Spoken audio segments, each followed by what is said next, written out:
जय श्री माता जी। सहज योग आज का महायोग, यह हम उसको कहते हैं कि हम उसको शब्दों में बांध ही नहीं सकते। वो इतना दिव्य और इतना बड़ा है। आज हमारे साथ श्रीमती अलका नलगीरकर जी हमारे साथ हैं और वो आज हम सबको जो लेमन ट्रीटमेंट है या नींबू के द्वारा कैसे चैतन्य शक्ति जब उस नींबू में समाहित होती है, श्री माता जी की शक्ति कैसे उसको वाइब्रेट करते हैं श्री माता जी के शक्ति के द्वारा, और उसके द्वारा चक्रों की दिक्कतें, प्रॉब्लम, नाड़ियों की जो दिक्कत है या शरीर के किसी हिस्से में कोई कष्ट है, उसको वो लेमन ट्रीटमेंट से कैसे उसको हम निकाल सकते हैं, उससे मुक्ति पा सकते हैं, उसके बारे में बताएंगे। आज ये जो मिसेस अलका नलगीरकर जी जो इस ट्रीटमेंट के लिए बताएंगे, उसमें एक कुछ विशेष है। ये सारा के सारा जो वो बताएंगी, उनका एक समय परम सौभाग्य रहा जब आदि शक्ति श्री माता जी साक्षात विराजमान रही कुतुब टेम्पल में एक लंबे समय के लिए। तब उनको परम सौभाग्य मिला श्री माता जी के श्री चरणों में रहने का, और उस दौरान श्री माता जी ने काफी चीजें उनको बताई और वो सारी चीजें हमने रिकॉर्ड भी की और उस पे डाली भी। वो आप सब लोग देख भी चुके हैं, जैसे मटका ट्रीटमेंट है, कैंडलिंग है। तो आज हम इनसे जानेंगे कि एक जो नींबू है उसमें उसको कैसे वाइब्रेट करते हैं और कैसे बड़ी बड़ी चीजों से हम मुक्ति पा लेते हैं। आए हम सब मिसेस नलगीरकर से ये जानते हैं। जय श्री माता जी। आज हम श्री माता जी ने जैसे सबको बताया है कि नींबू वाइब्रेट करके खुद का क्लियरिंग कैसे करते हैं।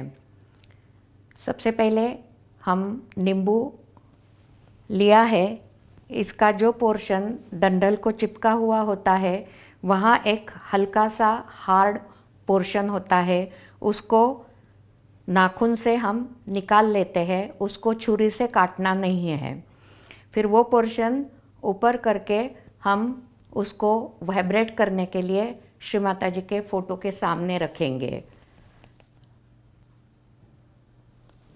श्री माता जी साक्षात आदि शक्ति है, उनमें दिव्य शक्ति है। हम श्री माता जी को प्रार्थना करेंगे, श्री माता जी कृपा करके आप इस नींबू को वाइब्रेट कर दीजिए, चैतन्य से भर दीजिए, ताकि जब हम ये नींबू यूज़ करेंगे तो हमारे अंदर जो भी बाधा है, कष्ट है, वो दूर होता जाएगा। और हम ये पूरे नम्रतापूर्वक और भक्ति से प्रार्थना करेंगे।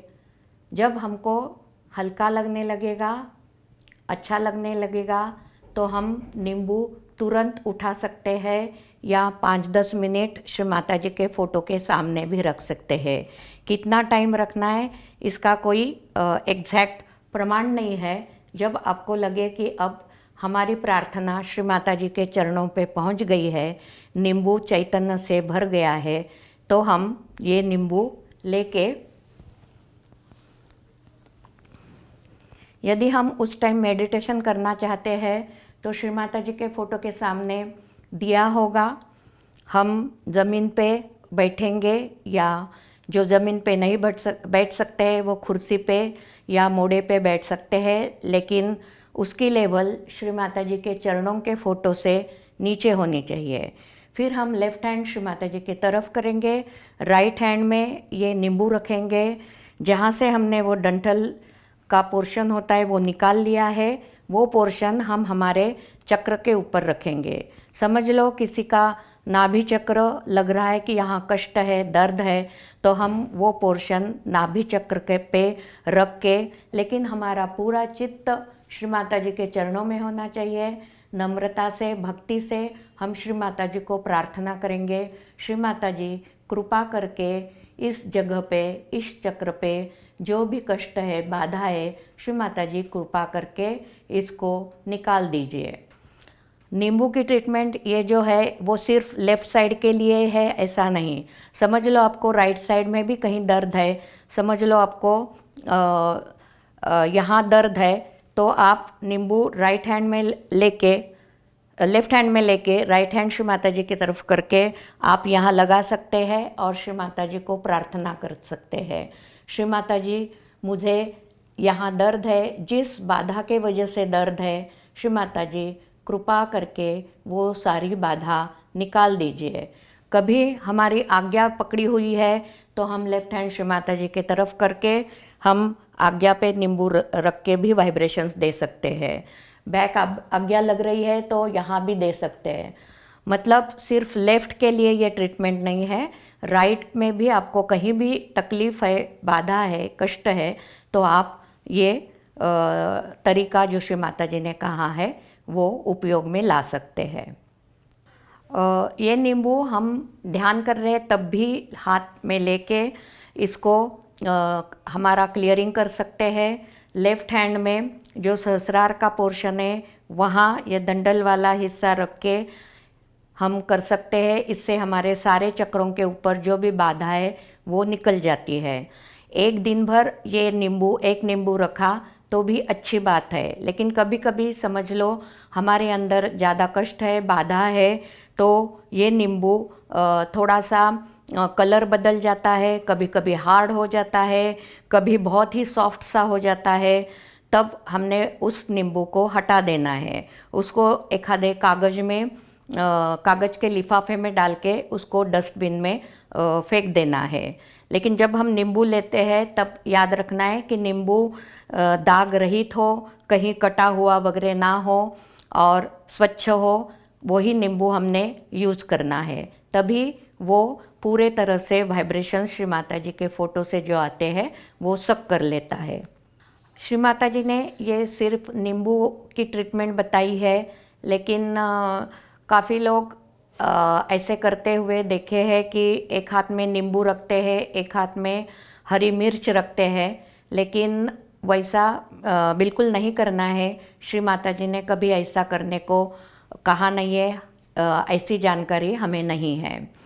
काफ़ी बार ये नींबू से हम खुद को जैसे क्लियर करते हैं, वैसे हम यदि दूसरे व्यक्ति को, सहयोगी व्यक्ति को वाइब्रेशंस देते हैं और उसको थोड़ा हर जगह कष्ट है लेफ़्ट में या राइट में, तो भी हम ये नींबू का उपयोग कर लेते हैं। जैसे उस व्यक्ति को हमने यहाँ बिठा दिया और पीछे से यदि हम वाइब्रेशंस दे रहे हैं तो नींबू को उनके चक्रों के जगह या जहाँ भी कष्ट है वहाँ रख के हम उसको वाइब्रेशंस दे सकते हैं और श्री माता जी को प्रार्थना कर सकते हैं कि श्री माता जी कृपा करके इस व्यक्ति में जो भी बाधा है वो निकाल दीजिए।